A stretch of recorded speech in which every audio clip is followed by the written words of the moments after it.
The sea always had a strange way of calling to people. Some heard it in the waves crashing against the shore, others in the whispers of the tide that lingered in the night air.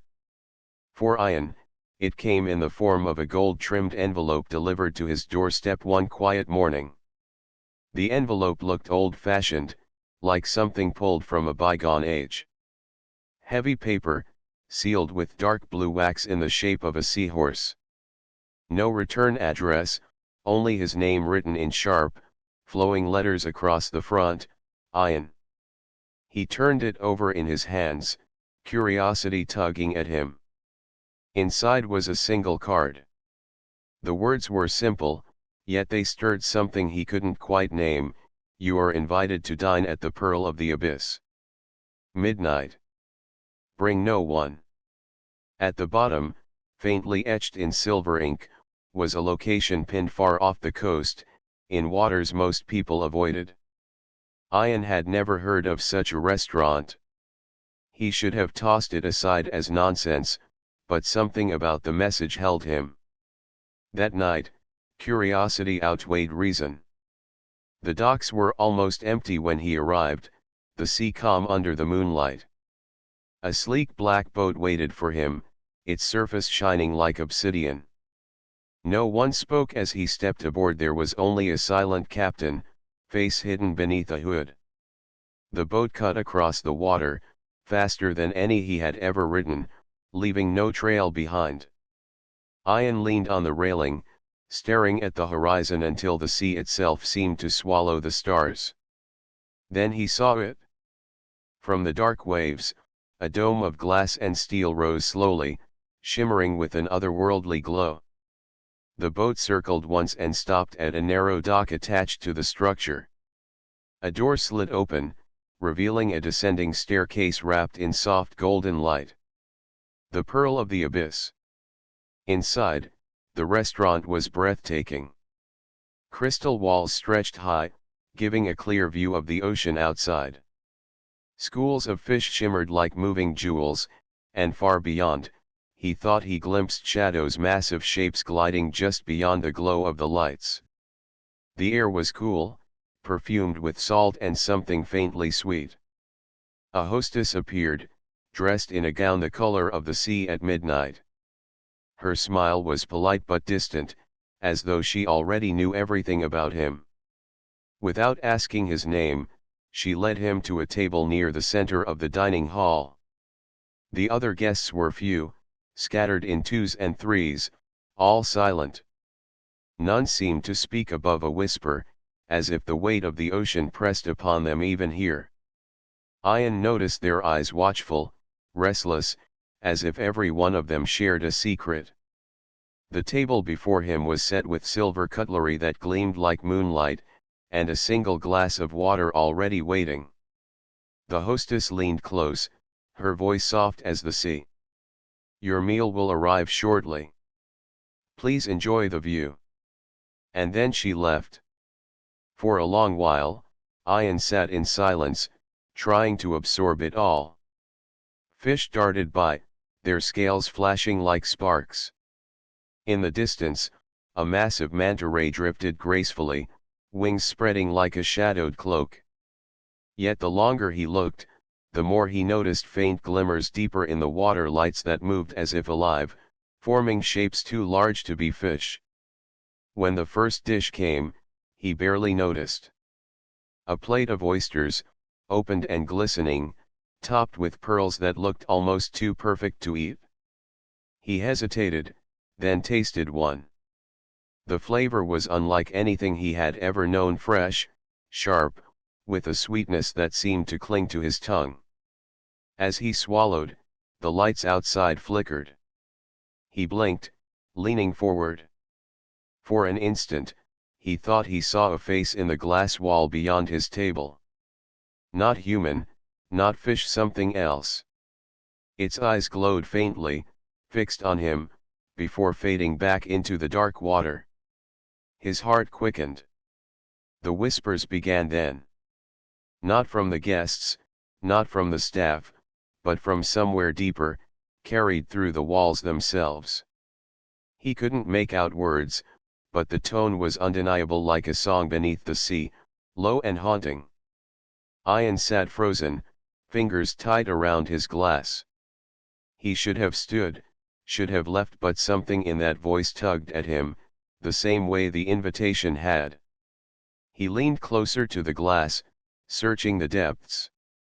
That was when a woman appeared at his table. She wore no uniform, no gown like the hostess. Her dress shimmered like liquid silver, clinging to her form as if it had grown from the ocean itself. Her eyes were a piercing shade of green, brighter than emeralds, and when she smiled, it was as though she already knew him. "You came," she whispered, her voice carrying the same rhythm as the whispers in the walls. Ian's breath caught. "Who are you?" Her smile deepened. She leaned close enough that her hair brushed his arm, her scent sharp and sweet, like sea air before a storm. "I am the reason you were invited." Outside, in the shadows of the ocean, something vast stirred.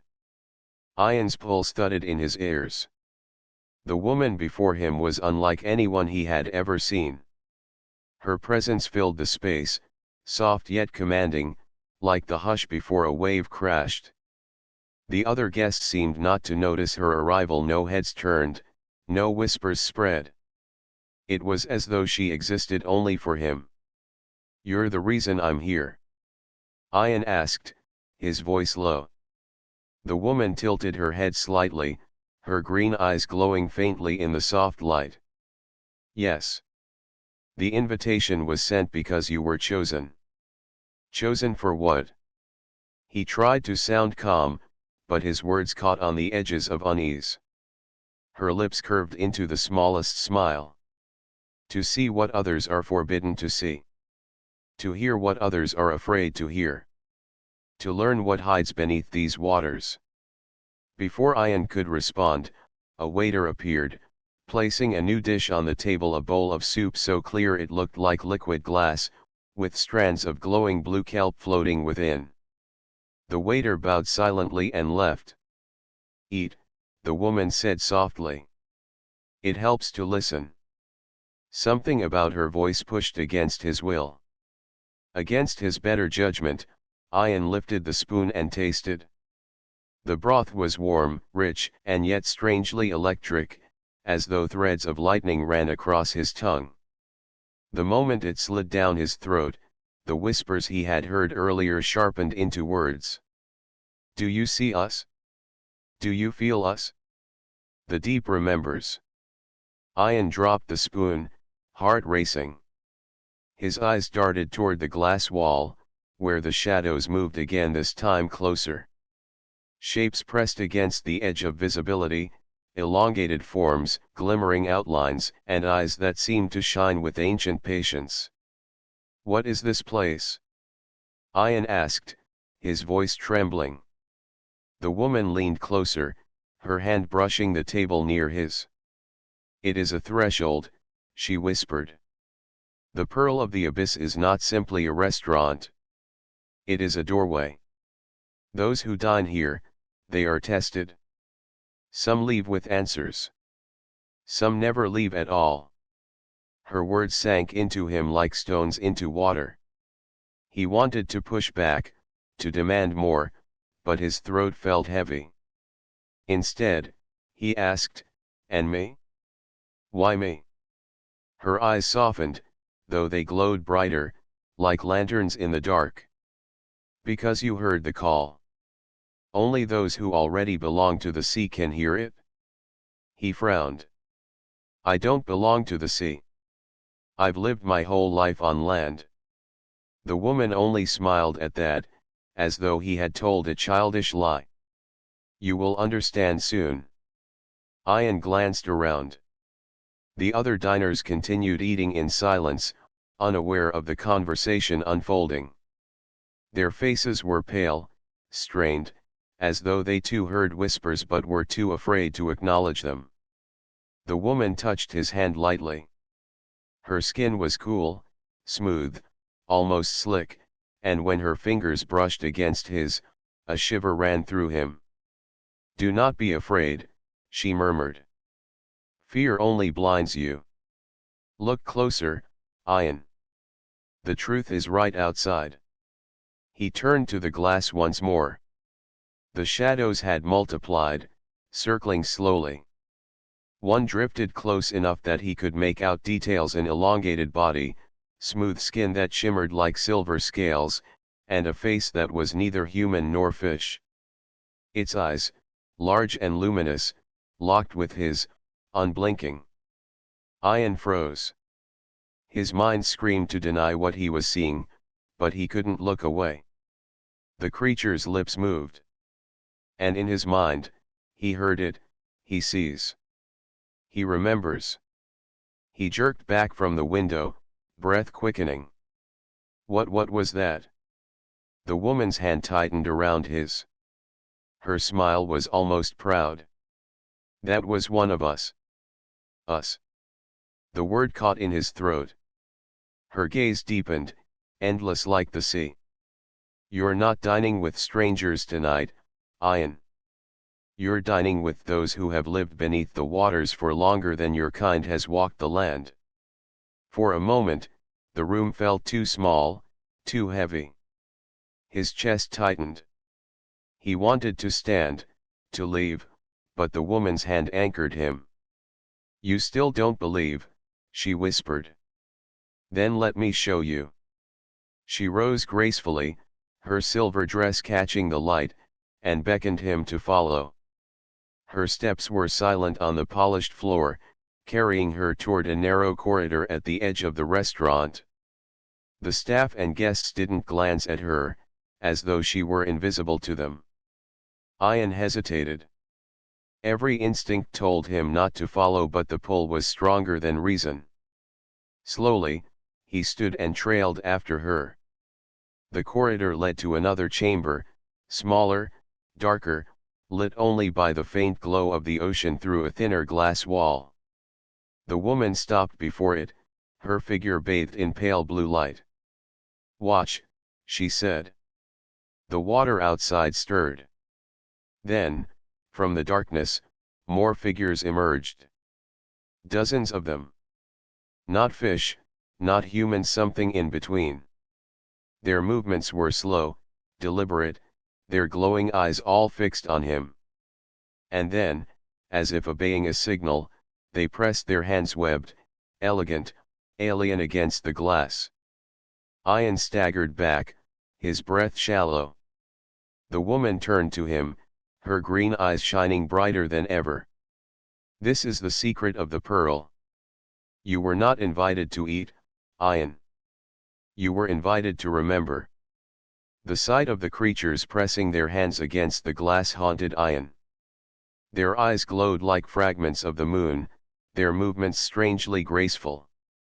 He wanted to deny it, to claim this was illusion or trickery, yet the pounding of his heart told him it was real. I don't understand, Ian whispered, his voice trembling. What do you mean by remember? I've never seen them before in my life. The woman's silver dress shimmered as she turned toward him. Her expression was soft, almost pitying.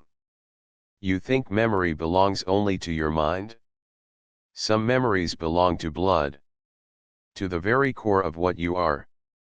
Her words unsettled him. You're saying, what? That I'm like them. Not like, she corrected gently. Part of. The creatures outside stirred at her words.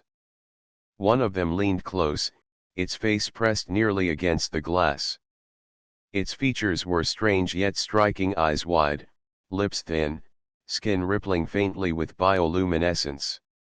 Ian felt an ache in his chest as he stared at it. The voice came again, not through his ears but his bones.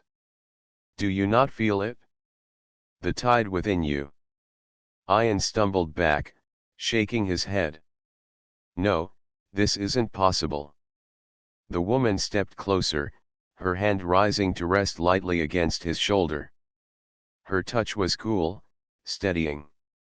When you were a child, did you never dream of drowning? Of being pulled below, yet feeling no fear?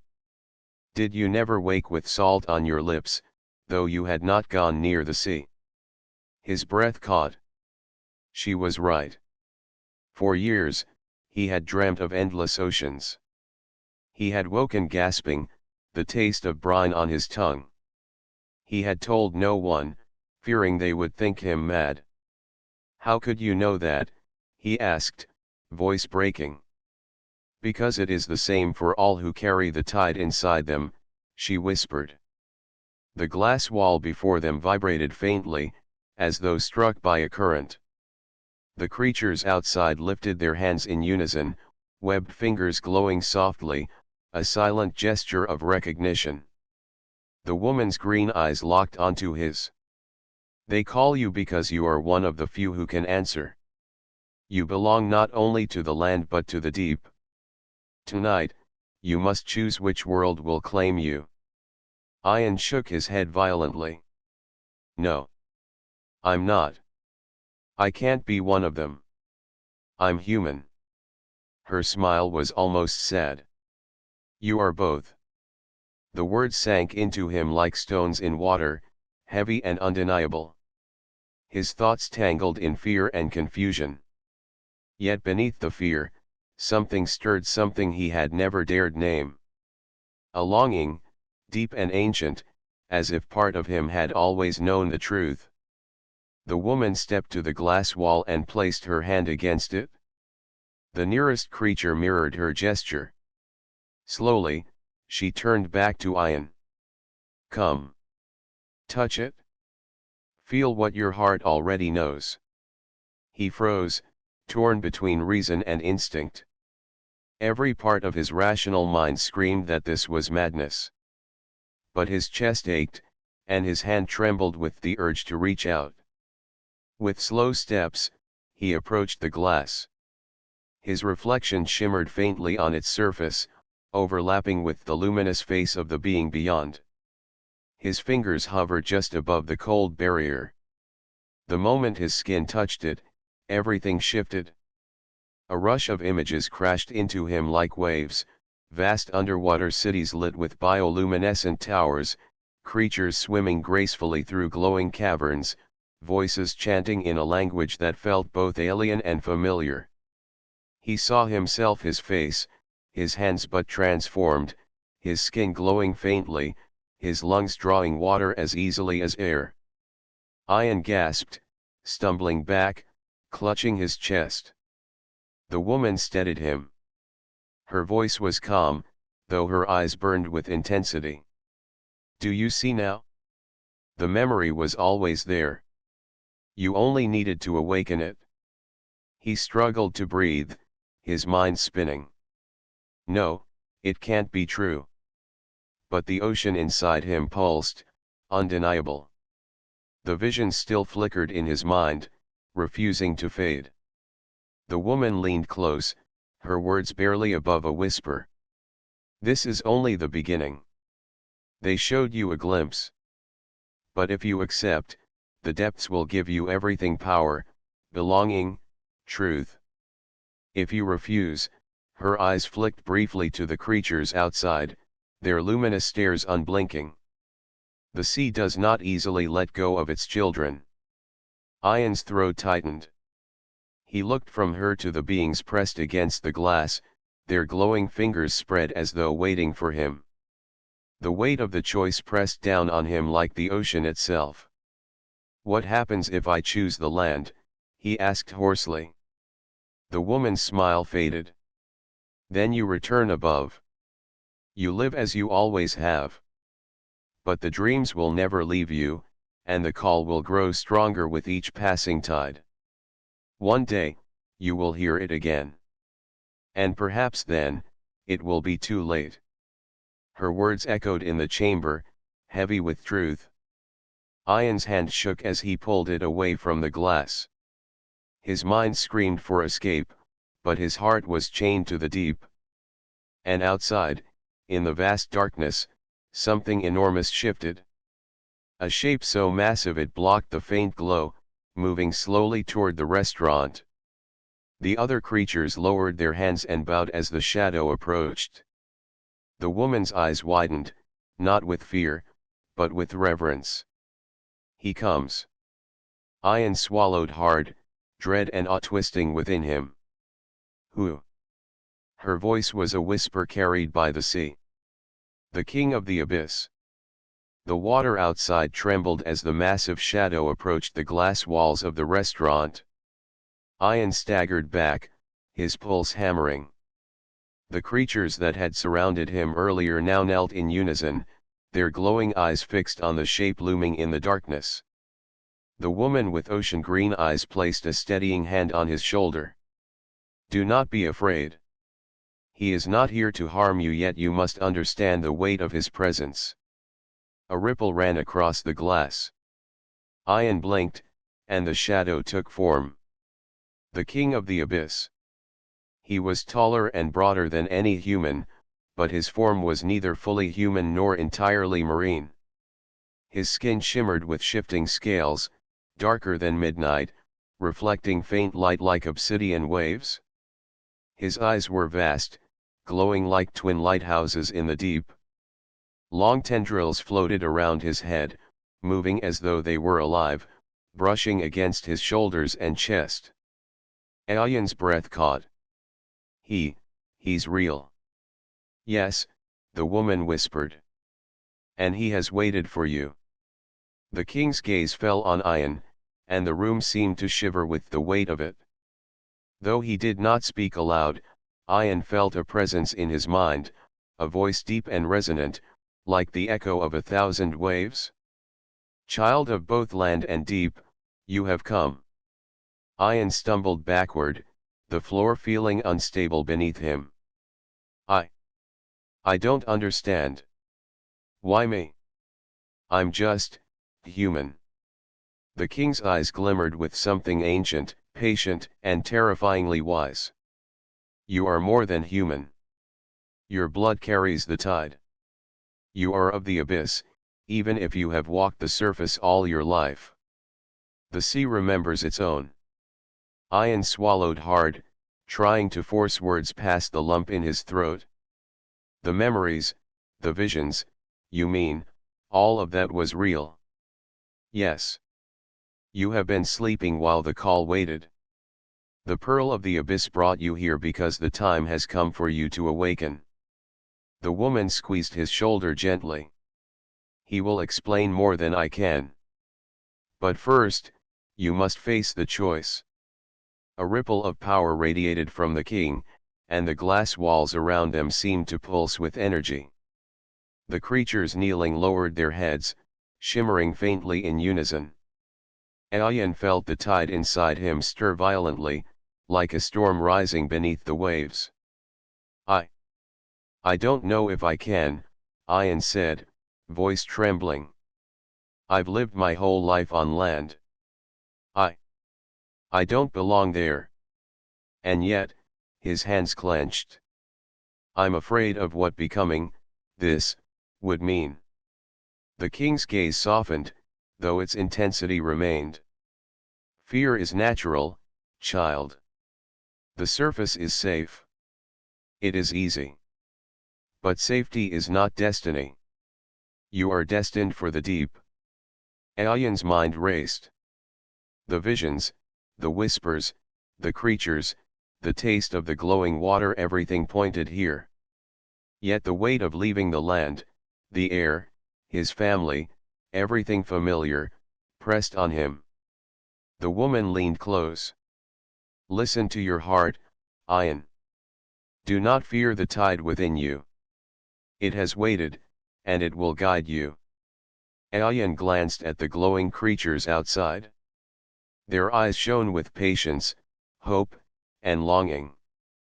The king's presence radiated authority, a force both terrifying and magnetic. He felt himself drawn toward the glass wall as though invisible currents pulled him closer. The king's voice resonated in his mind again. Step into the waters, child. Accept what you are, and you will see wonders that the surface cannot contain. Ian's pulse raced. Every instinct screamed to flee, yet every memory, every dream, Every echo of the sea that had lingered in his soul for years, urged him forward.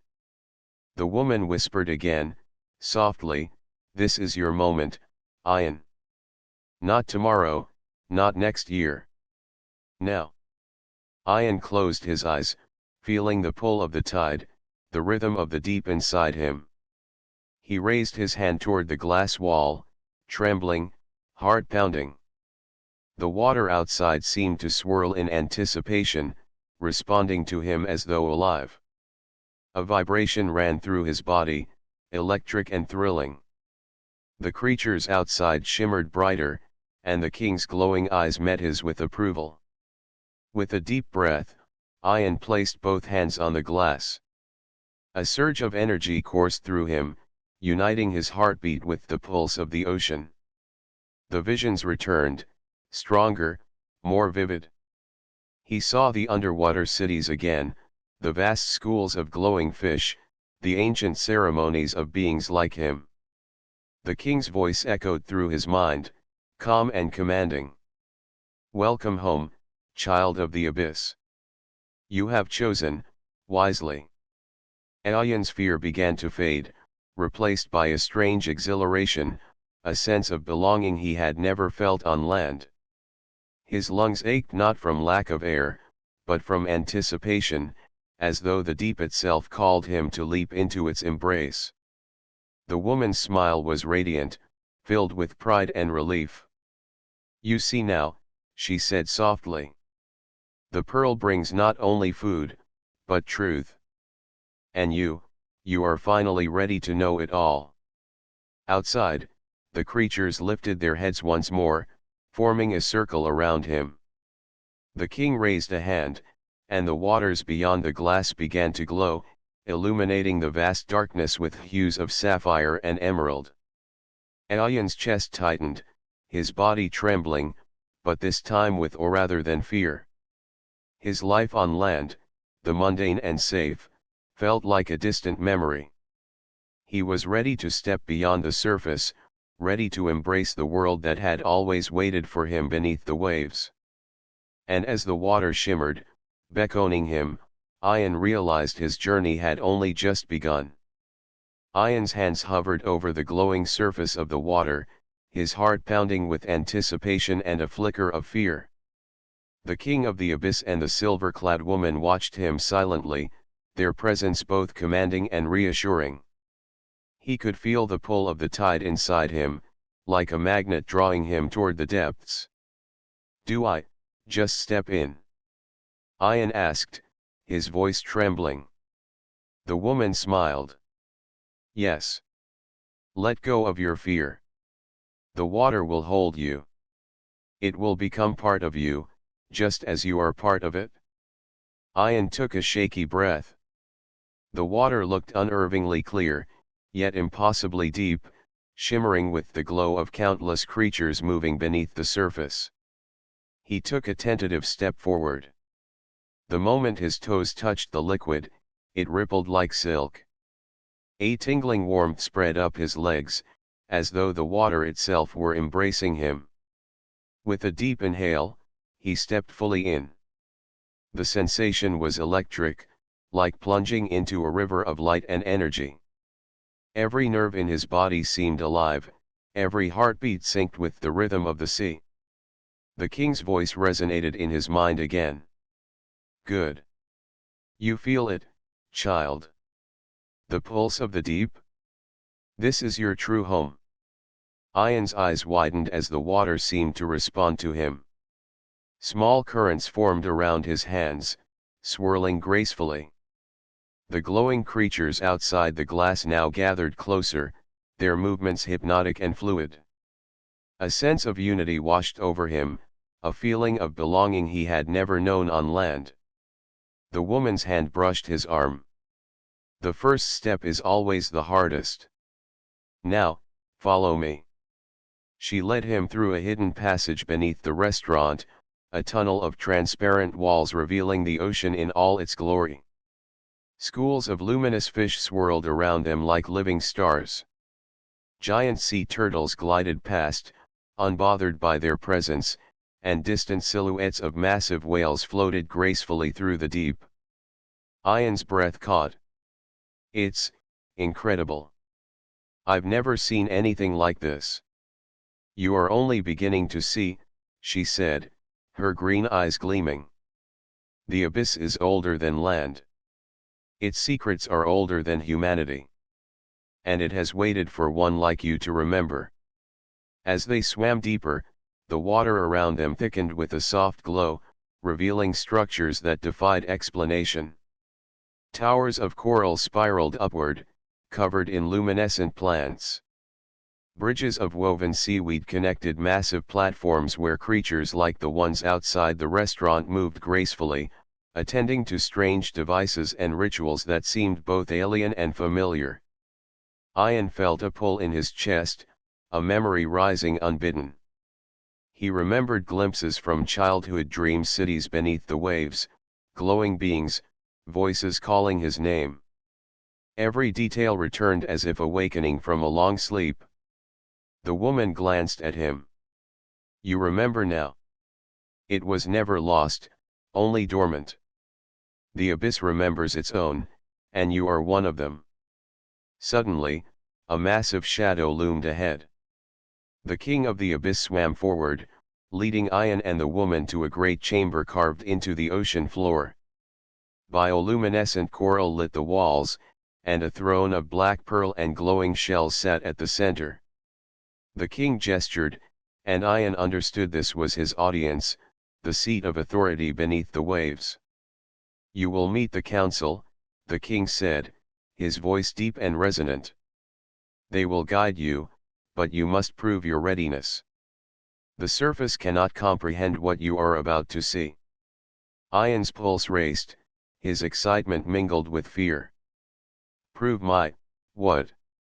The tide inside you, the king replied. Your bond with the deep. Only then will you understand the full truth of your existence. The chamber shifted, and the glowing council members emerged. Some resembled humans, others strange hybrids, their eyes radiant, skin glimmering with shades of silver and blue. They regarded him silently, evaluating, as though peering into his very soul. Ian's hands trembled as he moved closer, feeling the pull of something ancient within him. The whispers he had heard in the restaurant returned, stronger and clearer. You belong. You belong. You belong. The woman's voice broke through his focus. Do not be afraid. Let yourself feel. The deep has called you for a reason. Taking a steadying breath, Ian closed his eyes. He let the water flow around him, let the glow of the abyss fill his senses. He reached out with his mind and heart, touching the energy of the deep, feeling the rhythm of life pulsing through every creature, every current, every glowing structure. A wave of understanding washed over him. The visions, the dreams, the call, it all made sense. He belonged here.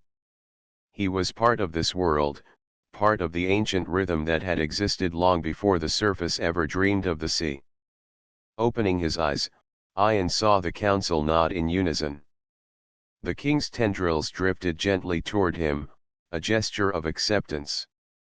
The woman's smile was radiant, filled with pride. You have taken the first step, she said. And now, the secrets of the abyss will reveal themselves to you. Outside the chamber, the ocean seemed to hum, alive with anticipation. Ian knew his life above the surface would never be the same. He had crossed a threshold, one that could not be undone. And in the depths of the abyss, he felt the true power of the sea, boundless, ancient, and waiting for him to claim it. Ian floated in the chamber, the glow of the bioluminescent coral painting his face with shades of blue and green. The council had surrounded him now, their eyes observing every movement, every twitch of his muscles, every heartbeat. The king of the abyss remained at the center, massive and commanding, yet there was a calm patience in his gaze. You have awakened, the king's deep voice resonated in Ian's mind. You feel the tides within. You hear the whispers of the deep. But there is more to learn, more than your surface life ever allowed. Ian swallowed hard. What do I need to know? The woman with the silver dress stepped closer, her hand brushing his arm lightly. The abyss is more than a place. It is a civilization, older than humans, older than land itself. We are its keepers, and the tide chooses its own to maintain balance. You are now one of us. A wave of unease ran through Ian. One of you? But I've never lived down here. I can't even breathe water properly. The king's gaze softened slightly. The abyss will teach you. The water will respond to your blood. Your body will learn. You will breathe as we do, swim as we swim. But the knowledge comes first. One of the council members, tall and lithe with skin glowing like pearl, stepped forward. Long ago, she began, the surface and the deep were connected. Humans once walked among us, learning our ways, sharing knowledge. But fear and greed drove them apart. The pearl of the abyss is one of the last remnants of that connection. And you, child of both worlds, are the first to hear its call in centuries. Ian's mind reeled. So, I'm supposed to, what? Restore the connection. The king's deep voice resonated in his mind again. You are the bridge. But the surface will not welcome you. They will fear you. You must learn our ways first, understand the depth, and earn the respect of the tides. The whispers he had heard in the restaurant grew louder in his mind, shaping into words. The tide remembers. The tide chooses. The tide tests. Ian closed his eyes, letting the rhythm of the water settle into him. He felt the currents move through him like blood, his body remembering motions it had never learned consciously. A sense of unity with the ocean, the creatures, the currents, filled him. The woman's voice was soft, almost comforting. The secrets you must learn are not merely knowledge. They are a bond, a responsibility. The abyss sustains life above and below. Predators, currents, the cycles of the deep, they are all balanced by what you will now understand. A ripple ran through the chamber. A giant shadow passed over the glass ceiling, and Ian realized the scale of the abyss went far beyond even what he had imagined. Huge creatures swam in the dark, barely visible yet impossibly majestic. Some were predators, some gentle giants, and all respected the rhythm of the deep. Danger exists here, the king warned. The deep is not tame. Only those who listen, who respect it, may survive unscathed. You will face challenges. You will be tested. Ian felt a flicker of fear. Tests? What kind of tests? The council member with pearl-scent skin stepped forward again. Tests of mind and body. You will face currents that can crush, creatures that can devour, mysteries that will challenge your understanding of reality. The pearl brings only those it deems worthy. You are here because it believes in you, but the abyss will not be gentle. Ian swallowed, trying to steady his racing heart. And, the surface? What about them? Will they ever understand me? The king's eyes glowed brighter. The surface is your past. It is your caution. Your future lies here. You will visit above when the time comes, but you will always carry the deep within you. Remember this, power is meaningless without wisdom. Balance is everything. The woman reached out, placing her hand over his heart. You have awakened to the abyss. You will learn its secrets, its ways, and eventually, you will choose how much to reveal to the surface. But first, you must become part of it. Ian's chest tightened as he felt the water flow into him, the creatures outside the chamber moving in rhythm with the pulse of his heart. He realized that his fear was slowly melting, replaced by awe, curiosity, and a strange exhilaration. The king extended a massive hand toward him. "Come, child of the tide. We will teach you. Swim with the currents. Learn the history. Understand the balance. Only then will you be ready to hold the power of the deep." Ian took a deep breath, feeling the pull of the abyss inside him. He glanced at the woman, who nodded reassuringly. He extended his hand to the king, and the moment their fingers touched, a surge of energy coursed through him, stronger than anything he had felt before. The water seemed to shimmer with approval. The glowing creatures outside aligned themselves in a perfect circle around the chamber. The whispers in his mind merged into a single voice: "You are one with the deep. You are ready to learn. You are ready to remember." Ian exhaled slowly, a mixture of fear and exhilaration filling him. He had crossed the threshold. The pearl of the abyss had chosen him. The secrets of the ocean awaited. And he understood, finally, that his life above the surface was only the beginning of a much larger story, one that stretched into the infinite depths of the sea. Ian floated in the luminous chamber, the glow of the coral and the rhythm of the water filling every fiber of his being.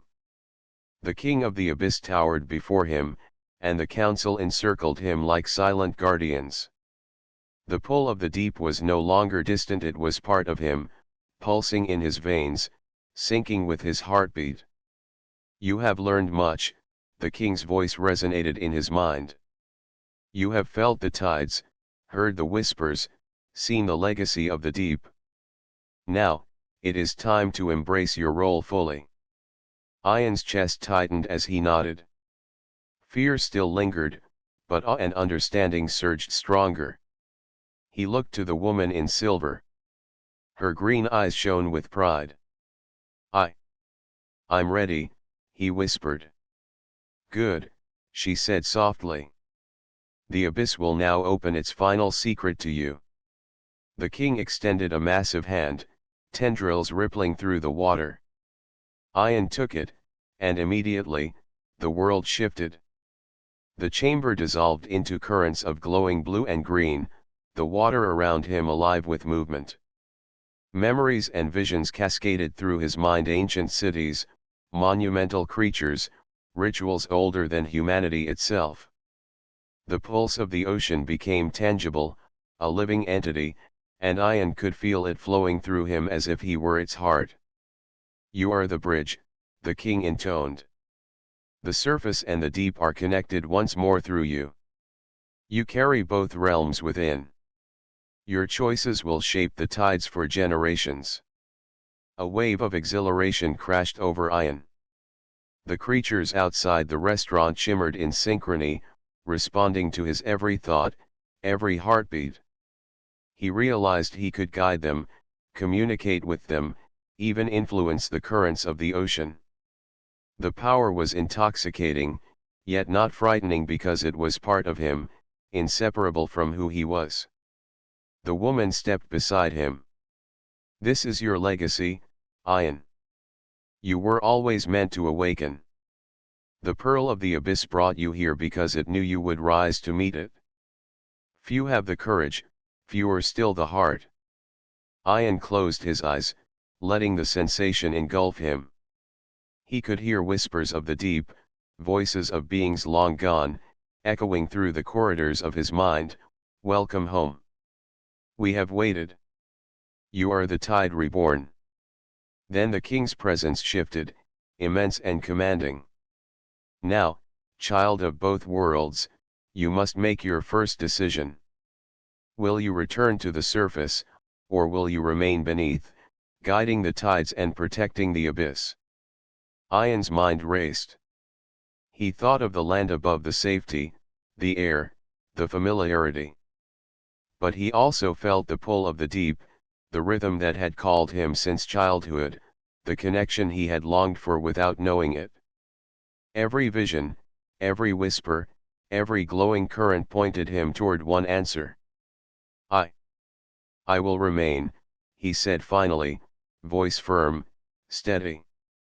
I belong here. I've waited for this my whole life, even if I didn't know it. The king's eyes glowed with approval. Then it is done. The abyss claims you, and you shall guide it wisely. Your heart, your blood, your mind, they are part of the tides now. Let the legacy continue. The water around Ian shimmered, forming a halo of glowing currents. The council bowed, and the creatures outside pressed closer to the glass walls, their luminescent forms rippling in celebration. The woman's hand rested on his shoulder once more. You are no longer just human, Ian. You are the tide itself. You carry the balance, the knowledge, the power of the abyss. And now, the secrets you have learned will protect this world and the surface through the ages. Ian felt a profound sense of peace. The fear, the uncertainty, the longing all melted away. In their place was purpose, connection, and belonging. The deep had chosen him, and he had chosen it in return. Outside the chamber, the ocean seemed to pulse in response to him. Massive creatures swam freely, currents danced with light, and the whispering voices of the deep sang in harmony. Ian understood now that he was not just a visitor. He was the bridge, the guardian, the heir to the secrets of the abyss. He looked once more at the woman in silver. Thank you, he whispered, though he felt words were not enough. Her green eyes softened. The pearl will guide you, as it always has. But remember, the tides are alive, and they will test you again. Always be ready. Always listen. Ian nodded, heart steady. He turned to the glowing waters outside the chamber, raising his hands to feel the currents swirl around him, welcoming him fully. He felt the power of the abyss coursing through every vein, every nerve, every pulse of his being. And for the first time in his life, he was completely, utterly home. The pearl of the abyss had given him its secret. And now, Ian would carry it, protect it, and let it guide the tides forever.